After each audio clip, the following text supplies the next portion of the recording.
Malgré la victoire, il y a des choses encore à corriger. Et la finition, encore une fois, comme on dit tout le temps, a péché. Salut la team, j'espère que vous allez bien. Très heureux de vous retrouver aujourd'hui pour cette toute nouvelle vidéo. Et aujourd'hui, on va bien évidemment parler du choc entre l'AS Monaco et le Paris Saint-Germain pour le match aller des barrages de la Ligue des Champions. Comment dire les choses? Ça a été assez compliqué. Monaco nous attendait au tournant et ça n'a pas manqué. Première action des Monégasques, premier but. Les Monégasques ont fait leur première attaque. Pas 30, pas 2, pas 3. Première attaque. Et sur leur première attaque, ils marquent tout simplement. Et il n'y a pas plus à dire. Ils ont eu 2 frappes, 2 buts. 2 occasions, 2 buts. Donc, dans ce match, on a eu la finition qui a été encore calamiteux et on a encore eu un grand gardien qui, en Ligue 1, va se trouer contre des Lens, contre des Lille, contre des Lyon, contre des Marseille. Et contre Paris, il va sortir le match de sa vie, mais ça, on commence à avoir l'habitude au Paris Saint-Germain. Et j'ai trouvé un problème qu'il y a eu durant le match et qu'on n'avait pas encore eu, et j'espère que c'est juste pour ce match et qu'on va pas aussi commencer à avoir un problème, mais j'ai trouvé que défensivement, Paris ce soir, ça a été hyper compliqué. Les offensives étaient hyper dangereuses, les contre-attaques monégasques étaient super dangereuses. Quand Monaco attaquait, ou sur ce match, j'ai pas été très serein. D'habitude, la défense du Paris Saint-Germain, Pacho, Marquinhos, Mendes et Hakimi, on peut attaquer. Je suis très serein, j'ai pas hyper peur parce qu'on a une bonne défense. Mais alors là, sur ce match, j'ai trouvé que la défense, ça a été compliqué. Alors, Hakimi et Mendes, assez bon match. Mais alors, les centraux, alors beaucoup vont me prendre pour un fou et je pense que je vais prendre des commentaires en mode frérot t'es un fou, n'a pas regardé le même match. Mais je dis pas que c'est sur toutes les occasions, attention, c'est pas ce que je vais dire, et c'est pas ce que je veux dire. Mais je trouve que sur les 2 buts de monégasques, déjà au niveau de la défense, on n'y est pas du tout. Et sur quelques contre-attaques monégasques, je trouve que nos centraux se faisaient prendre assez facilement dans le dos et que défensivement, c'était fébrile. À un bout d'un moment, il y a un arrêt de Savonov parce que Pacho défend très mal en fait. Donc défensivement, ça n'a pas été hyper serein. Le milieu, moi j'ai trouvé que c'était très bon. Et l'attaque. Alors, ça n'a pas été catastrophique. Ça n'a pas été fou non plus.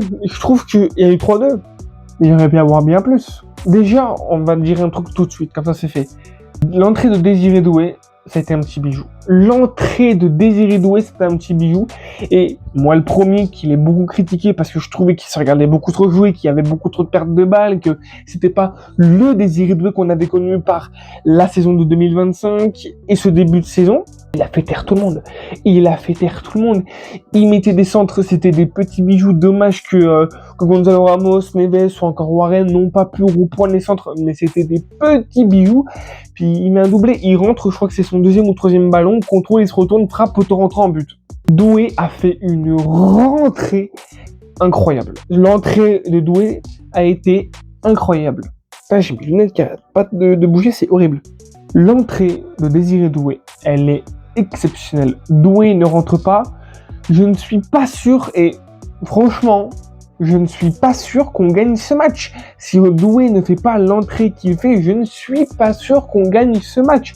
Très premier degré. Mais bien évidemment, si Doué est rentré en première période, c'est qu'il y a eu un problème. Et oui, Dembélé s'est blessé au mollet gauche, en espérant que ce soit pas trop grave, en espérant que ce soit pas trop long, et en espérant que ça va pas empiéter sur sa saison. Mais ouais, Dembélé commence à enchaîner les blessures en ce moment, c'est pas bon signe. Et j'espère que c'est pas trop grave, j'espère que ça va pas être trop long. Mais sinon, sur ce match, Monaco a fait ce que beaucoup de youtubeurs ont dit, ce que j'avais dit aussi dans l'avant-match. Ils sont venus nous chercher haut, ils ont pressé, ils vont avoir des occasions, ils vont être dangereux. C'est ce qui s'est passé sur ce match. Ils ont eu des occasions, ils ont été dangereux, ils ont mis du pressing, ils sont venus nous chercher haut. Et en plus de ça, ils ont marqué très tôt. Ils ont mis 2 buts très tôt. Le premier, il arrive à même pas 1 minute. Je crois qu'il marque au bout de 45 ou 50 secondes. Et le deuxième, je crois qu'il est à la 18e minute, un truc comme ça, c'est un doublé de Balogun. Les 2 buts, je vais très clairement vous dire, le premier, c'est un super mouvement collectif sur le côté gauche, centre. Il n'y a personne sur Balogun, il a juste à mettre un petit plat du pied. Terminé, on n'en parle plus. Et le deuxième, pareil, perte de ballon au milieu de terrain. Je crois que c'est Golovin qui met un super ballon à Balogun. Balogun fait un tout droit, Marquinhos s'essaye, il n'y arrive pas. Il frappe croisé et ça rentre. Et ça fait 2-0. Mais les 2 buts qu'on prend sont largement mérités. C'est sur 2 erreurs. On doit jamais, dans aucun monde, prendre ces 2 buts-là. C'est totalement mérité. Et on a cette faute sur Vitinha. Wow.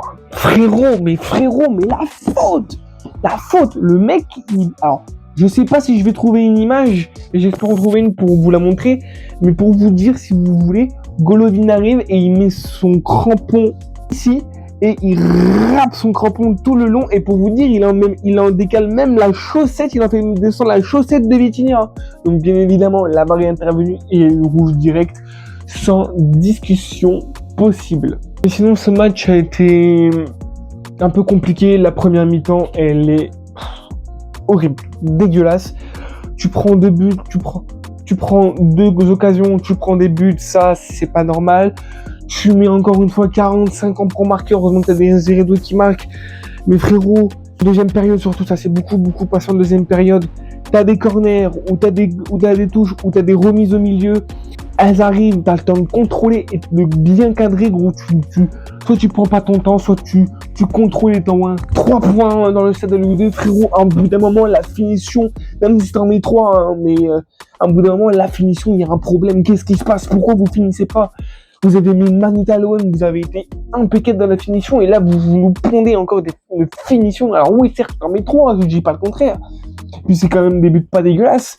Mais je suis désolé, tu dois remettre beaucoup plus. Et moi, pour te dire la vérité, pour moi, on doit gagner. Parce qu'il faut prendre en compte les 2 buts. Les 2 buts sont inévitables. Tu dois gagner, et je vais être très sincère avec vous. Et seront pas d'accord avec moi, ceux qui seront pas d'accord. Et pour moi, tu dois largement gagner 5-2 ce match.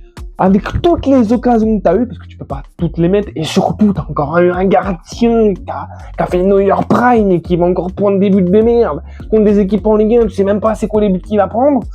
Mais ça, comme je l'ai dit tout à l'heure, on a l'habitude avec le Paris Saint-Germain. Il faut comptabiliser aussi des très beaux arrêts du gardien. On doit gagner 5 de ce match. Je suis désolé. Déjà, les 2 buts que tu prends, jamais tu dois les prendre déjà pour commencer. Et puis surtout, t'en mets 3, mais désolé, mais tu peux en rajouter 2 au compteur. Parce que on a été assez bon quand même, je trouvais. On a quand même essayé de frapper. Mais il y a un truc aussi, parce que là, je dis finition machin, mais il y a un truc qui m'a rendu fou au bout d'un moment. Et heureusement qu'ils ont corrigé ça assez vite. Je pense, c'était sur 3-4 actions. Les mecs, ils se faisaient vraiment, l'action commençait là. Il y avait une passe là, ça rentrait dans l'axe, ça faisait une passe là, ça repartait de l'autre côté et ça faisait une passe là, et il y en a un sur un coup de folie, il tire. Bon là, j'ai imagé, c'était dégueulasse, mais ils ont fait du jeu de passe, mais putain, mais frapper dans ce putain de ballon, t'es pas attaqué ou t'es en position assez correcte pour tirer, mais tu tires dans ce ballon, mais tire dedans. Tape dedans, c'est pas ta mère, si je puis dire, même si on va pas invoquer les mamans, laisser les mamans tranquilles.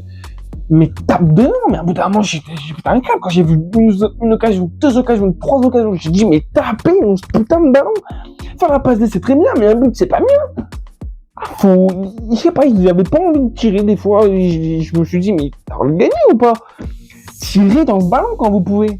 Mais sinon, ouais, première mi-temps dégueulasse. La deuxième a été un peu mieux. Monaco n'a pas vu beaucoup le ballon, malgré qu'ils nous ont fait 2-3 contre-attaques qui nous ont fait mal. Et bien évidemment, c'est pas normal. Mais sinon, ouais, la deuxième mi-temps, on va pas dire qu'elle est bonne, mais elle est correcte. Si on doit faire beaucoup plus, même si on doit avoir beaucoup plus d'occasions, même si on doit mettre beaucoup plus de buts, il y a encore beaucoup de choses à corriger. Et j'aimerais juste terminer sur quelque chose que je n'ai jamais parlé, mais faut en parler parce que la vérité, qu'ils sont trop importants. La vérité, qu'ils deviennent trop importants et qu'ils ont été hyper importants dans ce match. Supporters. Wesh, mais vous êtes des fous. Enfin, franchement, je regarde beaucoup de matchs et surtout beaucoup de championnats. Je regarde le championnat espagnol, le championnat anglais, de temps en temps le championnat italien, quelques fois le championnat français. Mais je crois que les supporters parisiens sont un des meilleurs publics que j'ai vu de ma vie. Alors même si vous allez me dire oui mais les Marseillais, oui mais les Lensois, oui mais Galatasaray, non mais vous êtes des très bons supporters aussi. Mais je trouve que les supporters parisiens, même quand tu perds, ils sont là parce que je peux vous assurer que Marseille en prend 2 à l'extérieur, les supporters ne chantent plus. Lens, pareil. Galatasaray, pareil. Mais je parle pas de domicile, hein. Je parle à l'extérieur. À l'extérieur, Paris peut prendre 3-0, les supporters vont continuer à chanter. Et même, je pourrais dire le truc, hein, t'es à domicile, tu prends 3-0, je suis désolé, hein, mais pour moi, pour le moment, le seul stade que j'ai vu où les supporters chantent, malgré que leur équipe en prend 3 à domicile, c'est le Paris Saint-Germain. Et franchement, je dis ça en toute objectivité, hein, je dis pas ça en tant que supporter, hein, je dis ça en toute objectivité, c'est le seul club que je vois où tu peux en prendre 3 à domicile comme à l'extérieur. Voilà, on va dire 2 parce que c'est ce qu'ils ont pris. 2 à l'extérieur ou à domicile. Les supporters continuent à chanter. Prendre n'importe quel stade, il y a blanc complet. Tant que l'équipe n'a pas mis un but pour relancer le truc, il y a blanc complet. Paris, tu peux en prendre 1, tu peux en prendre 2, tu peux en prendre 3, tu peux en prendre 4, tu peux en prendre 5. Les supporters vont continuer à chanter. C'est une dinguerie. Il faut arrêter de sous-coter les supporters. Nos supporters, nos ultras, c'est une folie furieuse qu'ils proposent. En tout cas, c'est tout pour cette vidéo. J'espère que tu l'as kiffé. Bien évidemment, n'hésite pas à me dire dans les commentaires de cette vidéo qu'est-ce que tu as pensé de ce match. Est-ce que tu es d'accord ou pas d'accord avec tout ce que j'ai pu dire durant cette vidéo. La petite musique de YouTube, tu la connais, l'abonnement, le pouce bleu, le partage, le commentaire, et ça fait toujours plaisir et ça me motive à faire encore plus de vidéos. Malgré que j'ai pas le matériel que je voudrais, ça me motive quand même à faire ce genre de vidéos. Bien évidemment, mon Instagram a été affiché tout le long de la vidéo. C'est Express 58. Bye la team.